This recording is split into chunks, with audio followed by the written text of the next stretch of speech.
a video on seeing if we can mature some feta cheese. This isn't feta, this is Greek style cheese, which I'm led to believe has more cow's milk in it than it should have to be able to be called feta, I think, something like that. If you want to call it feta cheese, it has to have a certain amount of goat's or ewe's milk in it. I think something like that.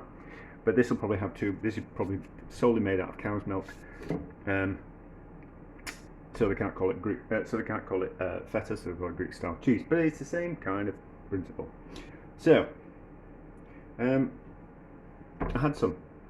I've eaten it actually, and it was a little bit old, and it had been in some cling film. And it had been in the fridge for a little bit too long, and it kind of went quite interesting. It went more of a yellowy colour, and it tasted really nice. And I was kind of thinking, let's have a go at maturing some, and what's going to happen to it. So I'm gonna, and for the sake of interest, I'm gonna wrap one in a bit of muslin cloth, and I'm gonna wrap one in a bit of cling film. I don't know why. No, I'm not going to put it on a plate. I'm going to wrap some in some cling film, and I'm going to wrap some in some muslin cloth. So, and we'll kind of see what happens to it, because it was rather quite nice, and I'm always curious about things. So, about that much cling film, and we see we can't actually. It does improve if you leave it in the packet. So, what's the date on this? The date is the 9th of the 9th. So, if you keep that in the fridge until the 9th of the 9th, it will taste better than it does now. I found that to be true as well. So it kind of matures in the packet, but by it not being in the packet, we'll kind of speed up that process. We'll lose a bit of liquid type of thing. But we know they weigh 200 grams, so we'll be able to weigh them. But see, I haven't opened that properly. So that onto the cling film. That out of the way from there. That way. So we'll wrap this up. It was kind of wrapped quite loosely, the one that matured in the cling film. It was a little bit old as well, but it was delicious. It was much nicer than that taste as it's straight out of the packet, and it was much nicer than any kind of expensive feta that you buy. So I was just curious. And then, we've got some muslin cloth. Is it? I'm not sure if muslin, but it is cotton, and it's kind of quite like a loose weave on it. I'm knocking over my washing up. How am I going to do this? I'm not going to tie it up. I'm just going to put it on the rack in the fridge.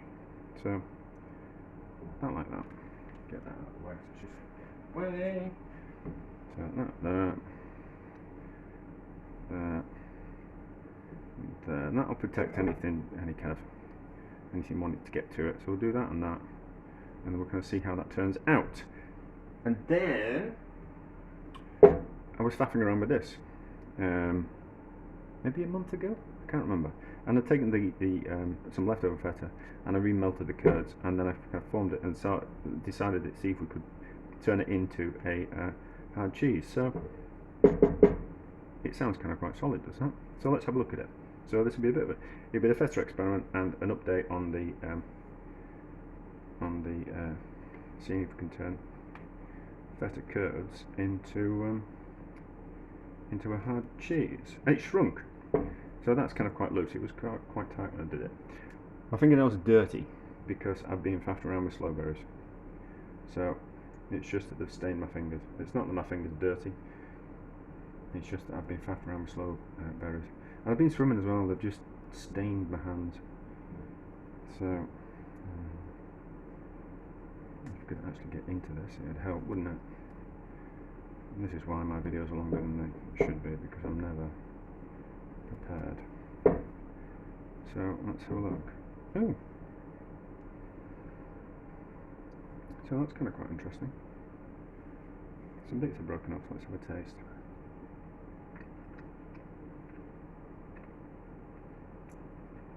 Okay, so I've got a little bit of growth on the bottom, a little bit of mouldy growth. let's cut the mouldy growth off. So we've got a little bit of mould there, which is not what I want. Put that out of the way. So we'll just have to keep a close eye on that. But it's solid. It's gone solid. Tasted alright. Tasted alright. Let's see if it'll grate a bit. Let's see what happens when we grate it. So, that one.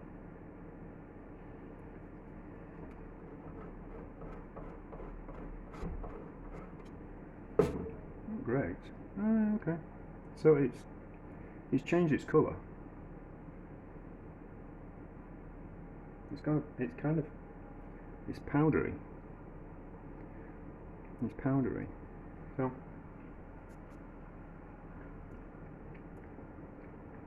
nice taste. It's a nice taste of that. So we'll rewrap and then we'll have another look at that in another couple of weeks. But that works, doesn't it? It dries it out and turns soft curds into a relatively hard cheese. I don't know what the kind of, is there any kind of use to that? I don't kind of know. I don't know what the experiment was. It was more just a case of me curious about something, which is generally what most of my videos are about. So that's okay. So we'll have a look at that. We'll see what those are like in 2 weeks, something like that. See how we go, how they are. I'll keep an eye on them in the fridge. I don't really kind of need to update, but I think 2 weeks, and then we'll kind of have a look. I think that one will start to dry out. So that one might start to dry out like that. Oh, so there's a thought. So we don't, and if that kind of dries out like that, then we don't need to faff around with remelting. All that does is, you can see the gaps in the cheese. Remelting it and forming it into something just kind of makes it a little bit more solid, which is you want from a hard cheese. You don't want those kind of gaps, because if any kind of growth is going to happen, it's going to happen in those kind of gaps. So we'll see what happens in a couple of weeks' time.